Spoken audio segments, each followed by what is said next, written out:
Tezu.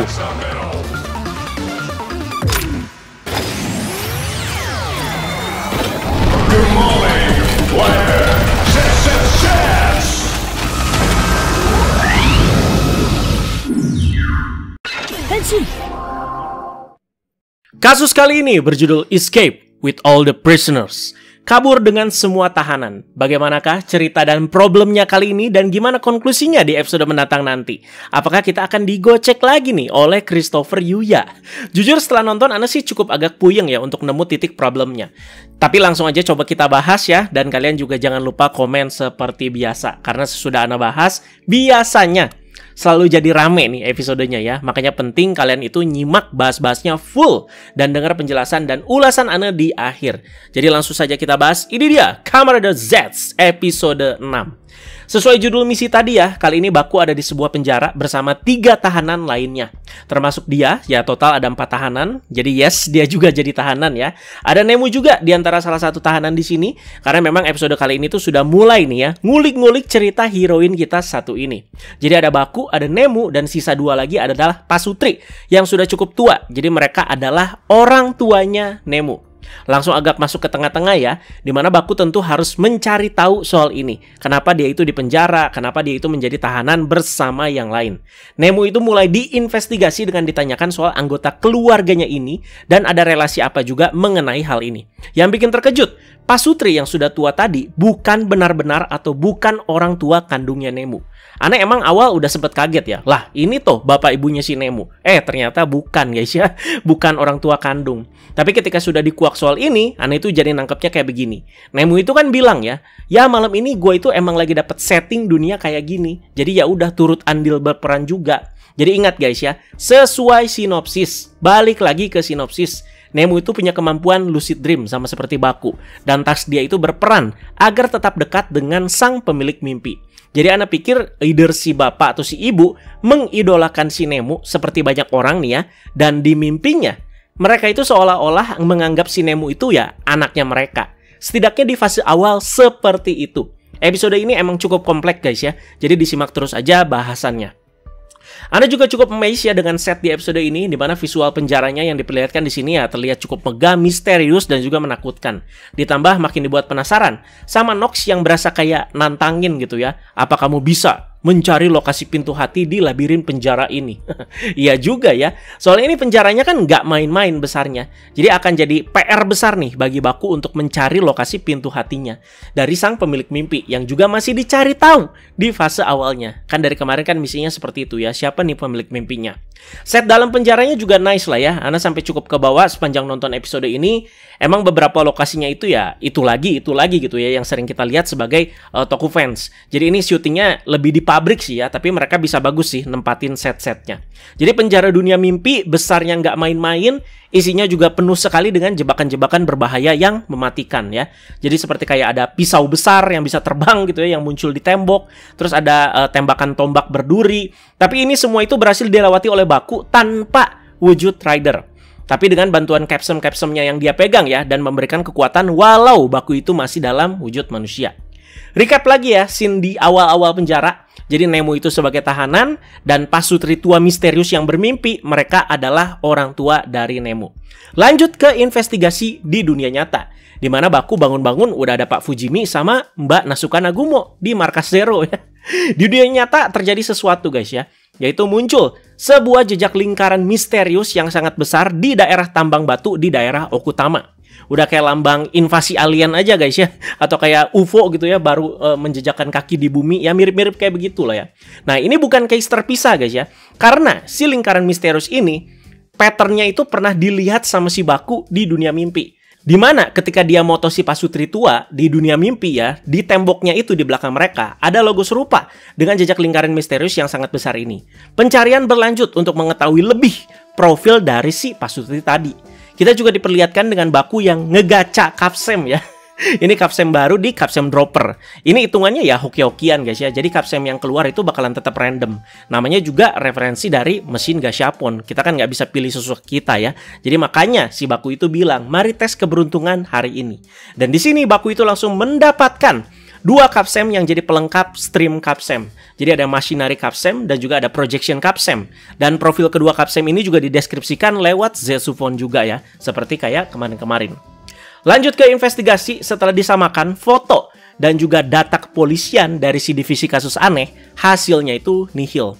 Memang kan kepolisian ya punya banyak sekali data-data masyarakat ya, tapi hasilnya nihil. Maka dari itu, Baku itu nanya ke adiknya, yaitu si Minami Yorozu ya. Minami ini dari kemarin cukup banyak andilnya nih ya. Jadi episode kemarin ngasih tahu soal lokasi taman itu kan yang ada pohon. Sekarang juga bisa ngasih tahu yang ada di foto itu siapa. Emang Minami itu belum officially join timnya Baku ya. Dan bahkan kan belum tahu juga sama identitas Baku. Jadi belum kenal juga sama Fujimi-san dan juga Mbak Nagumo. Tapi ya useful banget dan supportive banget ini Minami ya. Ana seneng gitu tiap ada screen time-nya dia. Ya moga nanti cepet join biar makin klop nih ya tim investigasi di dunia nyata. Ya semoga tetap bisa disimbangkan juga sama kerjaannya Minami yang jadi agensinya artis-artis ya. Jadi si bapak tahanan yang ada di mimpi tadi, di dunia nyata, dia adalah bos agensinya si Nemu, bernama Masumi Bijogi. Bos agensinya, kalau K-pop mah ya kayak bapak JYP lah ya. Nah ini si JYP-nya bisa dibilang ya. Karena kerjaan Minami di agensi juga, makanya Minami dan Pak Bijogi itu sering satu lokasi bareng lah, sering ketemu lah ya.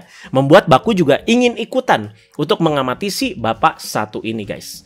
Bertemulah Baku dengan Pak Bijogi, di mana Pak Bijogi ini nggak kenal sama sekali dengan Baku. Kalau kemarin si mbak yang trauma sama ketinggian kan emang nggak kenal, tapi ada rasa-rasa pernah lihat Baku ya.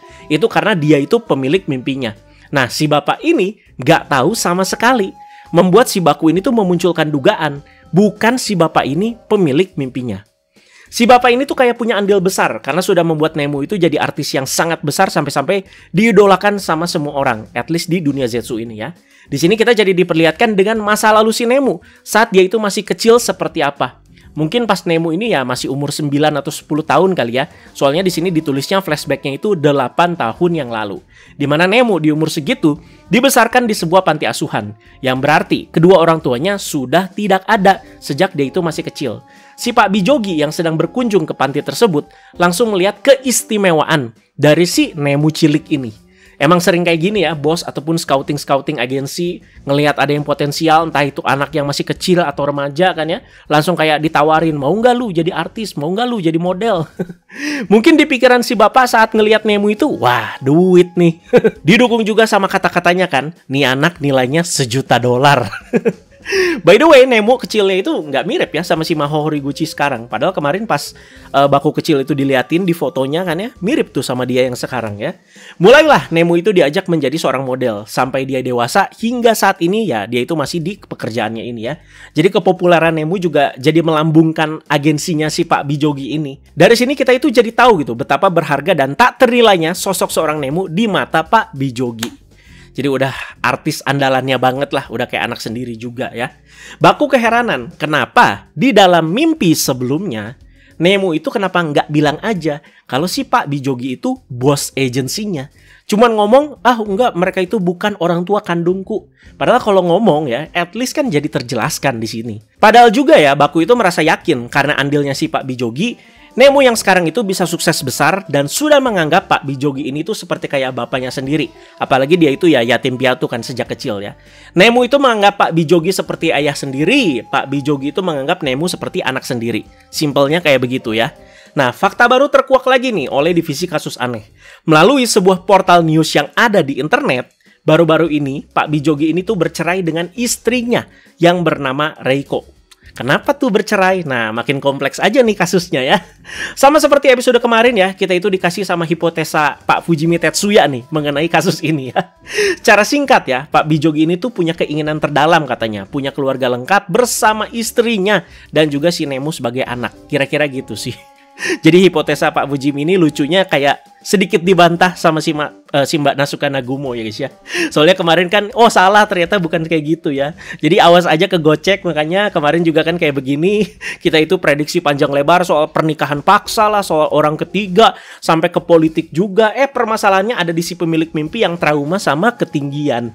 Soal ini emang asiknya ya dinikmati aja guys ya. Ini upaya gocek-gocek dikit lah dari Yuya. Di dunia mimpi, Baku itu mempertanyakan soal Nemu yang gak berterus terang soal Pak Bijogi yang merupakan bos agensinya.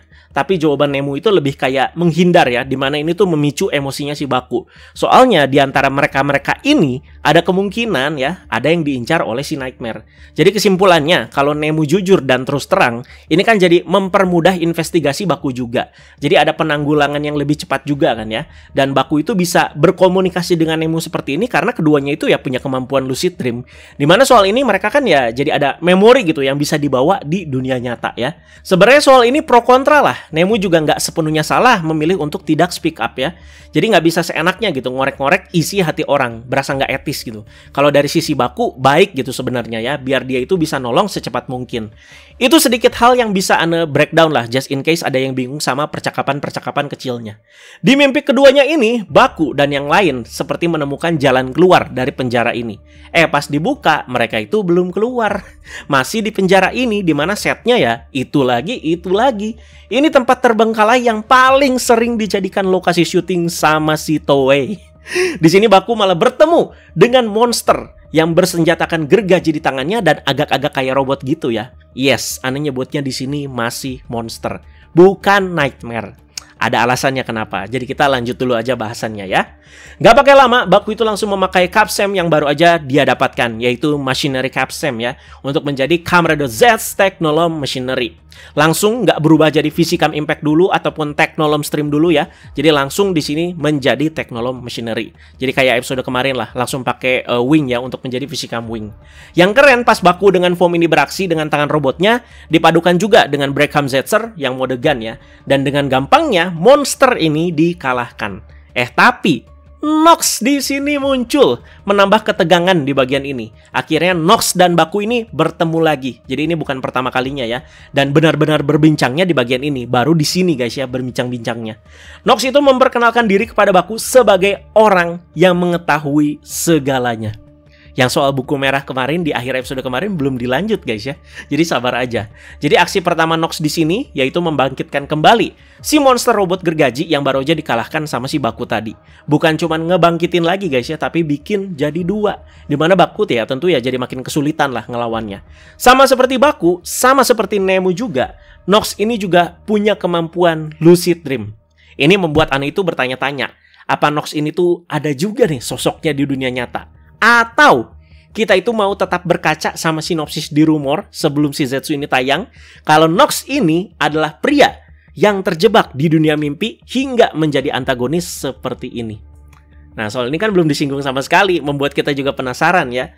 Jadi kemampuan lucid dreamnya Nox lah yang membuat monster-monster tadi tuh bisa pulih kembali. Terkuak ya, penjara yang ada di mimpi ini adalah Nightmare itu sendiri. Ini premisnya Jojo banget guys ya. Standnya tahu-tahu tiang listrik lah, atau rumah lah standnya ya, atau kapal lah ya. Biasanya kan kayak gitu ya kalau yang udah ngikutin anime Jojo ya.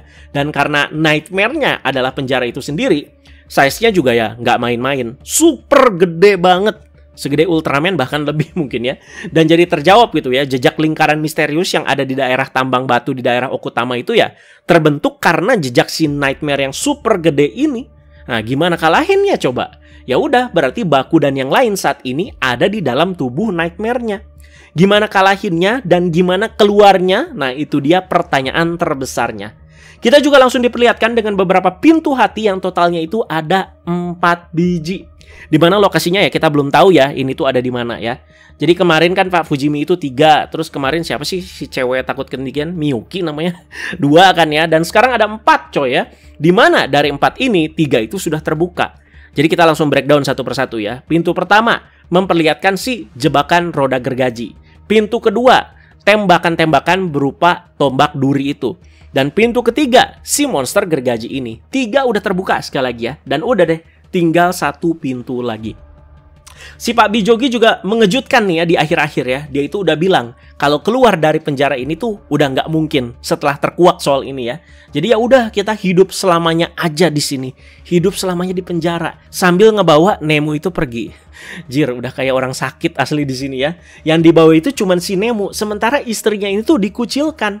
Di dunia nyata, mantan istri Pak Bijogi jadi ditanyain sama Fujimi-san dan Mbak Nagumo. Ada sedikit cerita di balik perceraian Pak Bijogi ini, di mana sejak kecelakaan 4 tahun lalu, Pak Bijogi ini tuh jadi berubah. Dan episode ini ditutup dengan Pak Bijogi yang diperlihatkan bersedih dan bermimpi buruk di kantornya dia ya. Terus kita itu diperlihatkan dengan banyak foto Nemu. Oke, ini coba Ana ulas hasil tangkepan Ana gimana ya. Soal ini bakalan menarik dan cukup mind blowing nih. Nyambungin tadi ya soal kecelakaan. Ini kayaknya ada hubungan besar sama Nemu. Soalnya scene terakhir di episode ini vibes-nya berasa gak enak banget. Yang foto Nemu itu ada banyak terus diliatin kayak gitu ya. Nah, mungkin gak sih 4 tahun sebelumnya nih Nemu itu mengalami kecelakaan yang membuat dia itu koma. Dan Pak Bijogi ini tuh jadi merasa bersalah gitu atas kejadian tersebut. Jadi yang kecelakaan itu Nemu, bukan Pak Bijogi. Ya, tapi ada mungkin juga si Pak Bijogi juga ada di tempat itu gitu ya, yang membuat ini tuh terjadi ya. Soalnya kalau kalian lihat di preview, diperlihatkan kan ya, bagian si Nemu itu yang lagi tertidur di rumah sakit dan lagi koma guys ya. Dan cukup mengkhawatirkan gitu. Dir, langsung mind blowing kan ini ya. Kalau kita terka-terka lagi, sejauh ini kita diperlihatkannya itu kan sama Nemu yang selalu munculnya itu di dunia mimpi kan ya. Sejak episode 1. Nah, di dunia nyata, kita itu mempertanyakan kan ya. Mana nih Nemu sosok aslinya? Kok cuman mejengnya di iklan-iklan doang ya? Mana sosok aslinya nih ya? Ya itu, dia di dunia nyata itu lagi koma guys ya. Dan cuman bisa tampil, bisa dibilang ya, di dunia mimpi. Di dunia nyatanya sekali lagi cuman lewat iklan-iklan doang. Bagian scene akhir, si Pak Bijogi yang ngajak Nemu untuk hidup selamanya menjadi tahanan di penjara Nightmare itu juga memperlihatkan Nemu yang seperti menjadi tahanannya si bapak. Jadi penjara mimpi ini tuh melambangkan kondisi terkurung secara mental dan juga emosional, bukan sekedar tempat fisik aja. Karakter seperti Pak Bijogi dan mungkin Bu Reiko ya punya konflik batin yang kayak mengurung mereka gitu dalam rasa bersalah dan juga ketakutan ya. Dengan pengungkapan kalau Nemu itu pernah koma dan Pak Bijogi yang merasa bersalah, episode ini kan jadi memperdalam gitu ya motivasi karakter dan dinamika emosionalnya juga. Ini memperkuat bahwa konflik dalam seri ini tidak hanya tentang pertempuran fisik aja, tapi juga konflik psikologis seperti ini. Soal ini udah pernah Ana ulas panjang di pembahasan episode ketiga, di mana nggak cuma bug big booknya doang ya, tapi Baku juga harus memahami gitu psikologis sang pemilik mimpi. Ini episode yang cukup berat sih menurut Ana. Asli guys. Semoga penjabaran Ana itu ya bisa ngasih insight lebih lah. Bahkan penjelasan lebih luasnya ke kalian ya. Tapi kalau ada salah-salah silahkan dikoreksi aja. Dan tentu Ana juga penasaran pastinya sama komentar-komentar kalian seperti apa mengenai hal ini nih. Coba kalau kalian ada tangkapan-tangkapan lain ya silahkan ya diungkapkan ya. Dan juga ditulis komentarnya di bawah. Sedikit kritik aja nih ya. Karena ini episode yang jadi kayak apa ya, pembuka rahasia nih ya. Anda ngerasa ada bagian plot yang kayak dibiarkan ambigu gitu. Sehingga bagi kita nih ya penonton guys ya, mungkin terasa kurang seperti kayak penutupan gitu di akhir. Makanya Anda setelah nonton episode ini, di pikiran Anda juga kayak ngerasa, wah ada kemungkinan episodenya nggak semua orang pada enjoy nih. Ya bisa dilihat sendiri kan eksekusinya ya. Ya pokoknya jangan sampai karena kalian itu kebanyakan tidak mengerti, jadi bilangnya itu, wah nggak rame nggak rame. Nih udah tak jabarin gimana garis besarnya ya. Dan ketergantungan pada unsur mimpi juga bisa jadi klise kalau tidak dikembangkan dengan konsistensi. Makanya ini tugasnya Bapak Yuya yang perlu menjaga agar si aturan-aturan dunia mimpi itu ya beserta kayak nightmare-nightmare-nya itu ya tetap konsisten agar narasi suka-suka Yuya itu tidak muncul. Kira-kira seperti itu guys ya. Jadi kita lihatlah nanti konklusinya seperti apa di episode mendatang ya.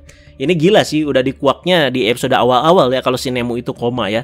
Ya sekali lagi ditunggulah konklusinya dan juga sedikit gocekan-gocekannya. Dan disclaimer juga nih setelah menonton konklusi di episode kemarin guys ya. Ana sih ya sebenarnya nggak komplain-komplain amat ya. Cuman agak kaget aja gitu ya. Tapi tetap bisa ngerasain gitu keseruannya. Makanya konklusi untuk yang bagian ini bakalan dinanti banget ya. Apalagi ini kan lebih kayak masuk ke inti ceritanya ya. Banyak membahas soal Nemu juga. Jadi kita tunggu saja guys ya. Pokoknya kita komentarin dulu lah semuanya di kolom komentar bawah ya.